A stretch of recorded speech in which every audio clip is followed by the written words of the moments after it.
Welcome to the Feisworld podcast, engaging conversations that cross the boundaries between business, art, and the digital world.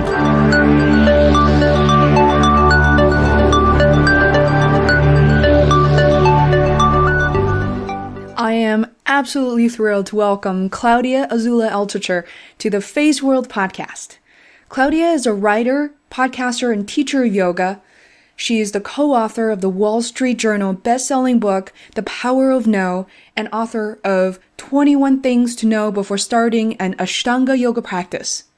Most recently, on January 8, 2015, Claudia released her new book called Become an Idea Machine, because ideas are the currency of the 21st century. This book has become a favorite read of mine and also part of my daily routine. At the same time, Claudia created a new podcast series called The Yoga Podcast after co-hosting a regular listener of mine, Ask Altucher podcast, with 2006 episodes released as of February 8th, 2015. During our interview, Claudia opened up about a number of topics that had always fascinated me. What is it like to be producing content all day, every day, across social channels and engaging with your audience? How does Claudia energize and sustain her creative power while working as a multidisciplinary entrepreneur? To help put things in perspective, Claudia now has over 54,000 fans on Facebook, nearly 7,000 fans on Twitter, and over 2.6 million views to her blog, claudiayoga.com, since inception. She's also very active on Quora and Clarity. My favorite and also the most unforgettable moment during our interview is Claudia's advice, a universal message for women. If you enjoyed this episode with Claudia Azula Altucher, I hope you visit my website at feisworld.com, Feisworld, where I interview people who are admirable, authentic, creative, and fun. It is a platform I created to ignite unsung heroes, as well as included tools and resources that you can take advantage of right away. Thank you so much for listening. Without further ado, please welcome Claudia Azula Altucher.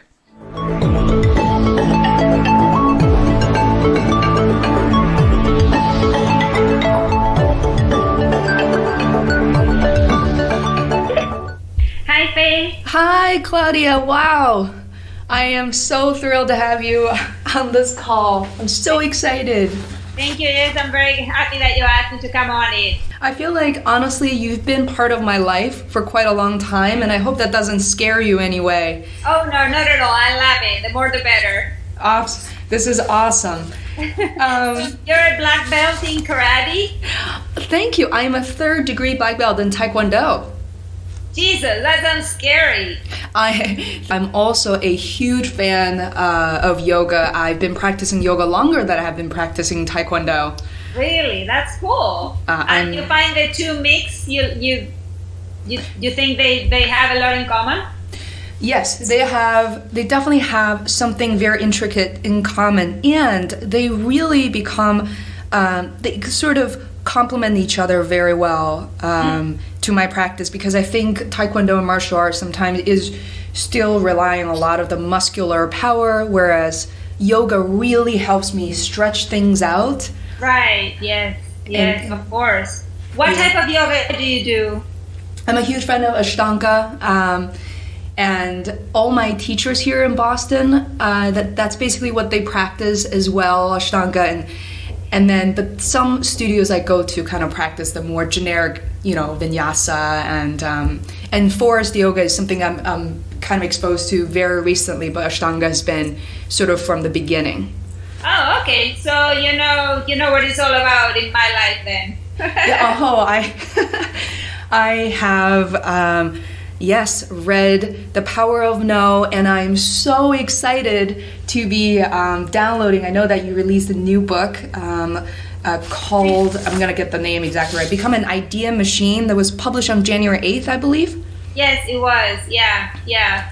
I am completely in agreement of the ideas of the currency of the 21st century, and I have so many questions to follow up, and I think it's, in terms of timing, your yoga podcast was what I was listening to on my way to work during my commute. I downloaded 2 episodes and I listened to the first one, and I was so happy to That's hear great. your voice. It's wonderful. Yeah, I'm excited about that. I have an amazing teacher coming next week. We're going to talk all about meditation from the yoga perspective. It's coming along well. I'm excited about that one. You've been so busy in the past 2 to 3 months. I can't imagine. What was it like? Yeah, it's been crazy. But it's good. This is a good kind of busy. I'm excited about the book. I'm excited about all the podcasts. It's good to get the message out, and I've been interacting with so many people. Like meeting you is really great. Meeting so many people is wonderful. So my first question, this probably sounds a little bit odd, is I recently came across a post noticing that you and James threw away 25 years of stuff. Right, yeah. We overdid it. Yes, we read the book. What do you call? We read The Life-Changing Magic of Tidying Up by Marie Kondo, and she has this. It's a New York Times bestseller, and she has this whole thing about how houses never get organized unless you start at the beginning, and the beginning was to throw everything away. And so we came back from a trip, and that's exactly what we did. There were I'm going to say, in total, by the end, between furniture and everything, about 60 enormous garbage bags, either to recycle or to throw out. And we're still going through. And the living room has been clean ever since because there's nothing in it. So whatever you put sort of sticks out, and you're like, why is that there? So it really works. And I found that it has a profound effect on the mind as well, and on everything you do. When everything is so organized, it's as if you have a new way of seeing things, and it has a relaxing effect on the mind, and you get more efficient, at least for me. So I'm loving it. Yeah, and you travel a lot too, so I think you are someone who's very comfortable traveling, packing light. Possibly I'm speaking on your behalf now, but no, it's true. We're here for 20 days in Florida, and we have 2 small suitcases, and that's it. And that's really all we need. I need, a couple of yoga outfits, a couple of, one dressed up outfit, and a couple of comfortable clothes to walk around, and that's it. And I love that. I love having little, because, I don't know, it's like you get to see the place or the house. It's like, oh, wow, there's a house, not just stuff. I like that. I like space. I have to have more room for practice. I don't know. I feel good in open spaces. Absolutely. I feel like I somehow capture a lot of stress just by looking at my stuff, rearranging them, from place to place. So I definitely admire this practice. That really shocked my system. And I remember seeing the picture of a diploma was also in the garbage bag. So. Oh, yeah. That must have been one of... He threw I didn't know he threw the diploma. But wow, yeah, I think that's interesting. He went all the way. He literally threw, I think, even IRS stuff and everything. There's a method to the book. She says photographs and papers are to go later. First is stuff. But I have a feeling James went all the way, and perhaps I didn't as much. But my closet is also organized now. I like this idea that you can open your closet and your closet is decorated. Like there is something to look at, and there is space and just a few clothes, which is the core things that you use. So having less, I think it's like a goal for me, having less and less. And funny enough, I think we were talking about yoga. I think that's kind of like the goal of yoga too, is how to do with less and less until you eventually evaporate, and not even your ego is sticking around. You're gone. It's just air and presence. This is so interesting. To your point, I feel like every time I run to yoga practice, the most stressful part is finding the right outfit, and the colors have to match, and then all of a sudden I step back, is that is completely against the essence of yoga. Just have your plan and go, Yes. So are you in Florida at the moment? I am, yes. Wow. We're spending a couple of days. There's a lot of business. We're launching some things for James. He has a whole new book launch coming up, and so we're incredibly busy with that too. And so, the idea machine, the one that I just wrote, is a part of that, and I wanted to get that out. But now we're into his new book as well, so I'm helping him. Wow, one thing after another. So I really want to catch up with you, at least for a few minutes, on this new book, Become an Idea Machine. Right.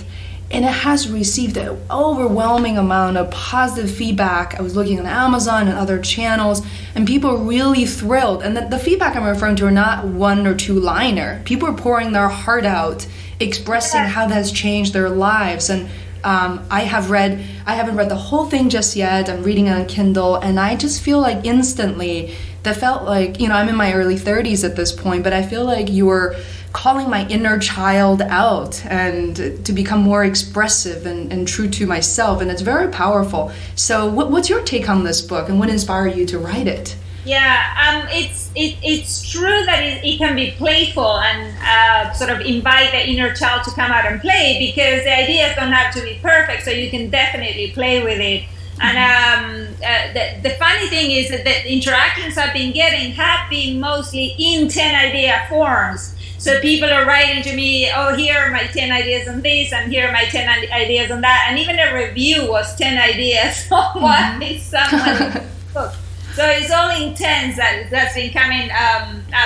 And what inspired me was when I heard James say that ideas are the currency of the 21st century. And I have no shame in admitting that it wasn't my idea. That what happened was, when he said that, I realized that money is no longer it. Money is kind of like a symbol we've been putting a lot of energy into, but it's not really it anymore. It's more idea. So if you have a well-trained idea muscle, and you exercise it every day, that's where the abundance can come from better and better ideas. Because money can run out, but ideas cannot. Especially if you keep exercising your idea muscle every day, then you always can have better and more ideas, and you become unstoppable. So unless you're sick, unless you're not taking care of the other areas, like being physically healthy, emotionally healthy, and spiritually healthy, then you can develop your idea machine, and you're definitely unstoppable. And that's what inspired me. Absolutely. And I have to say that this interview that I thought about reaching out to you was one of the ideas I exercised by reading an intro of the book. That's interesting. That's funny. And I thought to myself, this is so obvious. And I've been listening to you. I've been following your yoga practice on YouTube. I watch a lot of videos. And you know what I love about, just jumping around a little bit.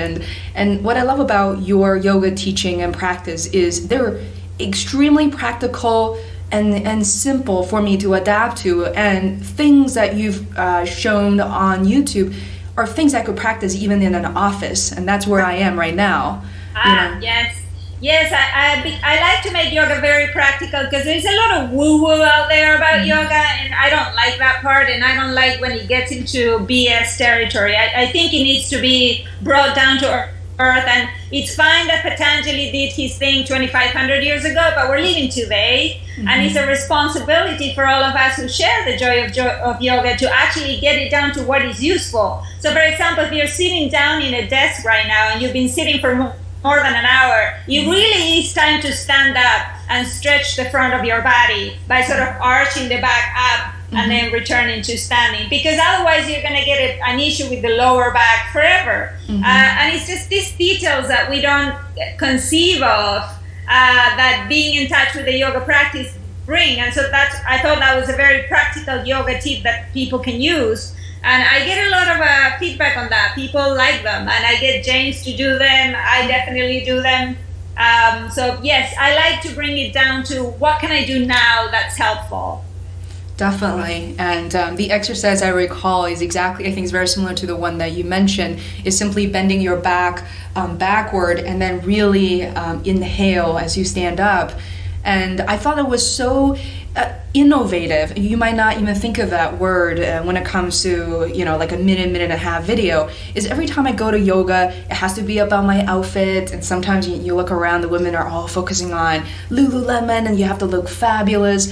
And then you always think about go into the studio as the only place for you to practice, but I really love the fact to be able to do that in the office without any constraints. So I want to thank you for that, for introducing yoga this way.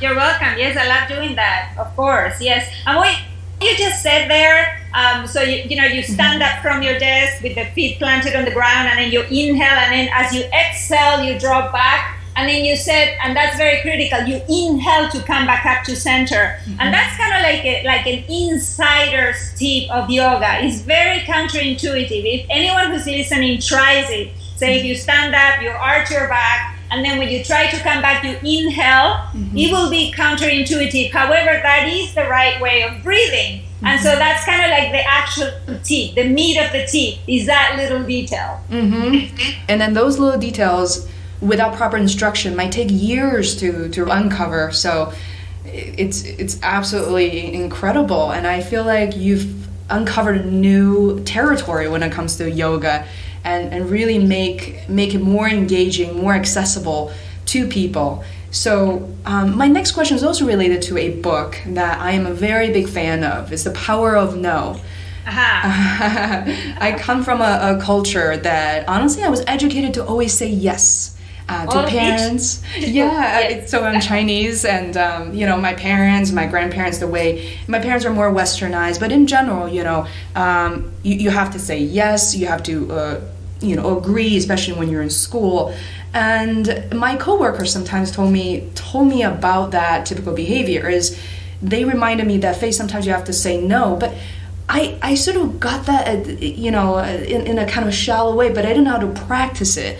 And I love this book, again, because there are examples, there are breakdowns, there are applications, that all of a sudden my mind is conditioned to realize that the power of no, and how I can actually do that in a less intrusive way. So I was wondering your experience working on that book, and then the type of feedback you've gathered so far, and your collaboration with James. I thought it was fantastic as well. Right. Well, it was hard collaborating with James, because when you're husband and wife and you work together and then you write together and then you have to give feedback together, it was a tremendous, huge lesson for us on sort of finding out each other's sensibilities, finding out, especially for me, the proper way to provide feedback without hurting feelings. I really had to learn that, because sometimes I would go all out and I'm like, oh, what did I just do? But it was very interesting to have the male-female perspective. And we went through, and not a lot of people know this, but the power of no is somewhat based on the 7 levels, going from the most basic life energy form, which is don't kill yourself, and going through your sexual energy and how to say no to, say, a bad guy, who's really not good for you, and how to say no at work, and how to say a compassionate no, which comes from the heart, and following into your voice, and how to say no to the energy that comes from the outside, usually the news that bombard you with bad news, and then eventually get into the silence and saying no to the distractions so that you can concentrate on what's actually happening now. So I don't think I wrote, per se, The Power of No as it's being written. That's kind of like it got to that point and it's published, but I need to continue to learn how to say no. One of the most difficult things you can do, I think, or anyone, even me too, is when someone says something that you don't want to do, to say no thank you and give no explanation. Is one of the most uncomfortable things to do, and one that I'm still learning how to do. It's very difficult to say no because we're not trained to do that. Yeah, so I have to practice, to your point. After reading the book, I'm a project manager, and sometimes it's very hard for me to say no, because I'm sort of playing a catch-all type of role, things that people don't want to do, where we don't have resources for. I become the silent yes, sometimes that's just assumed. But learn to facilitate my team in a way that we're so much more powerful as a team together. I think that one thing that could help there is to actually go idea machine on it. I think the idea machine follows the power of no very well, because when you find a problem, any kind of problem, like for example, you have a team where you have disgruntled people and you have people who are very pro the project, Sometimes getting everyone in a room and having them come up with 20 ideas on how to solve the problem, or 20 ideas or 10 ideas on how we can move forward, can get the creativity wheels turning for everyone. And it does get people unstuck and makes them feel like they can participate. So, for example, there was a story of a big advertising agency where the boss asked people to come up with one idea because they needed a campaign and no one could come up with an idea. So he came back to the conference room and said, okay, come up with 20. And to his surprise, they all did. So the more ideas you can come up with, the more you give permission to have bad ideas, the more you give permission to yourself to play with things and see how they play out. And as you keep doing this and it becomes a game, you suddenly stumble on something you didn't even know you had. Or as I call, idea sex can happen. Someone says something, someone else says something else, and the two ideas merge together and you have something new that's amazing.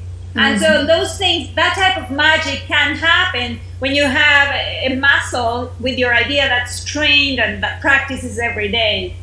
I think I have to say that idea generation in my industry, which it is advertising and marketing, and I was chuckling when you mentioned that, we as an organization, Arnold Worldwide, and the previous agency I worked at was Sapient, we could so benefit from a facilitator, an influencer like yourself, with such practice, and we could run a workshop, and we are constantly told to do it, but in terms of the facilitation process as written in the book, I think that would be really powerful. I'm not sure if it's something that you could be interested in. I would do it, yeah. I mean, that's a great exercise to have, especially around creatives. I think creatives are people who, when given the right sort of setting, that's what they do. They come up with ideas. So if you let them do what they do, without any expectations and without any tension around any possibility of them saying the wrong thing, they'll probably come up with hundreds of ideas. And then it's a lot better. And I also learned from a master copywriter I follow. His name is Mike Palmer. He wrote a wonderful book on copywriting. And he was saying when somebody has an idea, he's a master copywriter. I mean, this guy writes a letter and I don't know, millions of dollars are generated because of what he wrote, okay, master copywriter. And so his technique is when somebody has an idea, in order to give feedback, if you want to give feedback for the idea, you can say, I like it. Or if you don't like it, you can say, I would perhaps change it too. So you can never say, I don't like it. You can only say, what would you change it to? And it has to be better. So that avoids the problem of somebody being negative and saying, no, I don't like it. That goes away.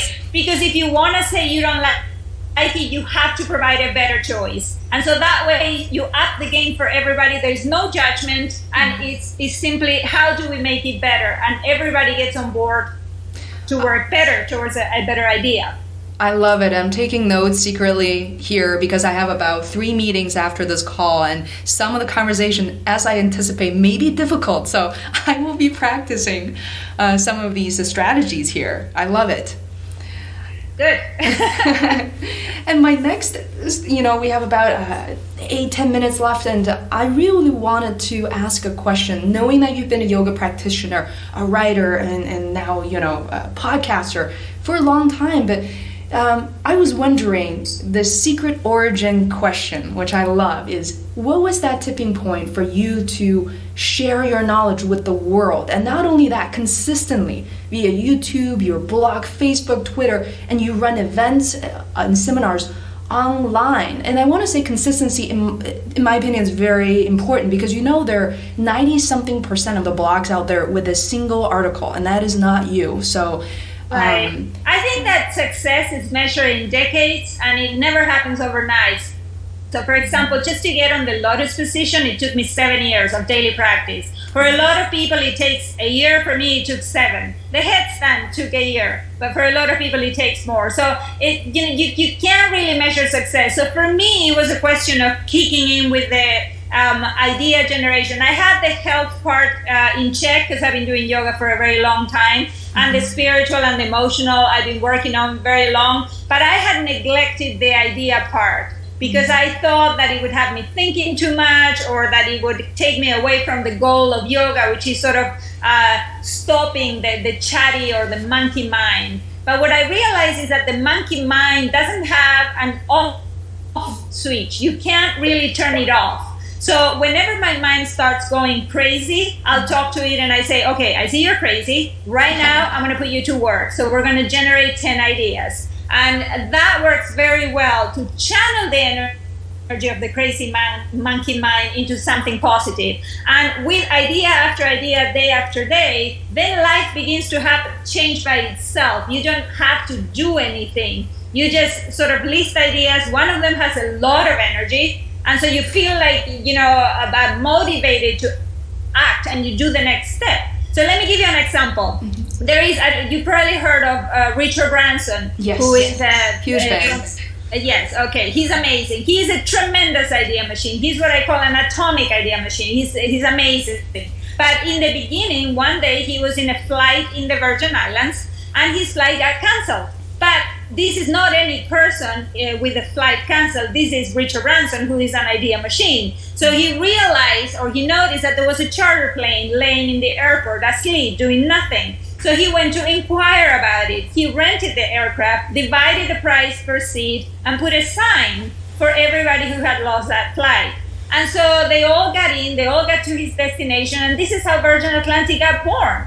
So that's the power of an idea that is so trained, and a muscle that has been exercised, that you know what to do when the situation presents itself, and then ideas get downloaded into you. Then he got the idea of an actual airline, and so he did the next step. He didn't think, I'm going to take over British Airways, which is one of the major airlines in the world. He didn't have a goal or anything like that. He just called Boeing and found out how much does it cost to lease an airplane. He took the next step because he couldn't help it. When an idea takes over you, it's not really your idea. It comes from the muse, or is a download.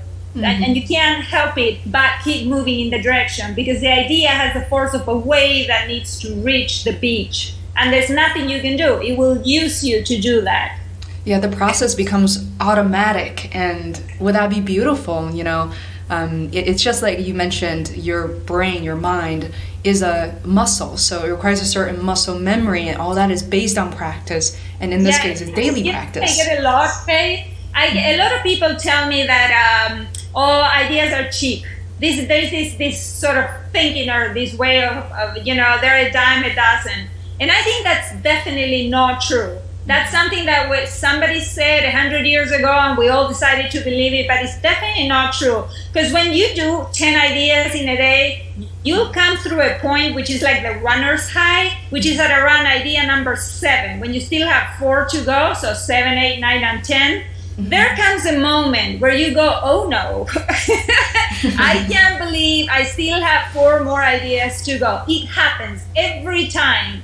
And if you actually go through that moment, that's when you're exercising the idea muscle. And that's when you realize that ideas are not really that cheap, that they do take work, and a lot of work, in fact. So that's why the 10, it may sound like nothing, but it compounds, and it's like nobody sees you coming. It starts very slow, and eventually you find yourself trusting the words that come out of your mouth, and you find yourself in better situations, and you find that you're a magnet for people, because everything you say is interesting, and you have good ideas, and you can help everybody, and it happens. Life transforms in front of your eyes. I'm sitting there just thinking, Claudia, that how many podcasters out there will want to interview you, because you have so much energy, and so much of it, it's so positive, and it's contagious, and so and I loved, one of the reasons I was so looking forward to this interview is because I love your energy, and I love your voice for women and your inspiration to women. And I was wondering, what are some of the advice in general for women you like to share with my audience? I am so glad you asked that, Faye. I am so glad, because I think we are exactly right now. I'm so glad you have a podcast, and when I put this out, I was really hoping that females who have podcasts would contact me, because I think we're at a point in history where it's really old stuff to pretend like we're not brilliant beings as women. I think it's time that we take the position of the queen, which doesn't mean that we're going to be entitled brats. It means we're going to clean the toilet if it's necessary, but we're going to do it, and we're going to show up, and we're going to show all of our talents without the reverse ego of, oh no, let him talk, because no, none of that anymore. I love it. Yes, we as women need to become idea machines pronto, because the power that comes through it is a responsibility that we owe to the world. I see the re-emergence of the goddess coming through and coming and helping men. And I see it, I'm married to a powerful man, so I see the power of me playing small and what happens when I play big and I play partner to him, and when I play bigger than him even, which is possible, and it varies. I'm not saying we're going to become more powerful or less powerful. I'm just going to say owning our talents and really admitting that we do have something to bring to the table, because this is the time. And I believe the Dalai Lama said that change will be brought by the Western women. So we are in a magnificent position in the sense that we had breakfast today. A lot of the world doesn't get to have breakfast. So we're very lucky already and plenty abundant to have a computer and internet connection to be able to communicate with each other. So it's on us listening to become idea machines to affect change in the world the feminine way as well as the masculine way. They both have a place. All I'm saying is that there is no winning in playing small anymore. Wow, there is no better way to conclude our episode. And I just was listening so carefully, and I'm so glad this was recorded so I can go back to. And I couldn't agree more, Claudia. Thank you. Thank you so much, and I will always remember what you said. I'm so glad we could share our conversation with the world, and I would love to welcome a sequel for this and opportunities to invite you to Arnold and other advertising agencies. And sure, yes, let's do it anytime, of course. I would love to. Thank you so much, Claudia. I really appreciate it. I feel like I'm a different person. I'm gonna run out of the office and do something useful with myself. Okay.